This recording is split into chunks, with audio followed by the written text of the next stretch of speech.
রাফির জন্য বন্ধুর পক্ষ থেকে জুবায়ের। রাফির স্বপ্ন একদিন নিজের একটা ঘড়ি কিনবে, যাতে সময় হারিয়ে না যায়।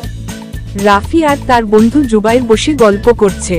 জুবায়ের বলেছিল, একদিন আমি তোকে ঘড়িটা কিনে দেব, কথা দিচ্ছি। কয়েক বছর পর বড় হয়ে গেছে ওরা। রাফি কাজ করে দোকানে, জুবায়ের শহরের লোক এখন। সময় বদলেছে, কিন্তু প্রতিশ্রুতিটা কি বদলেছে? এক সন্ধ্যায় দোকানে রাফির সামনে এক গ্রাহক একটা পুরনো ঘড়ি মেরামত করতে দেয়। ঘড়ির পেছনে লেখা, রাফির জন্য বন্ধুর পক্ষ থেকে জুবায়ের।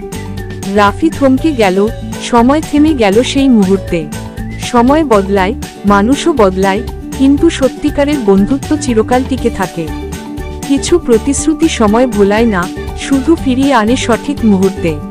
গল্পটা যদি ভালো লাগে তাহলে অবশ্যই চ্যানেলটা সাবস্ক্রাইব করবে, লাইক, কমেন্ট এবং শেয়ার করতে ভুলবেন না প্লিজ।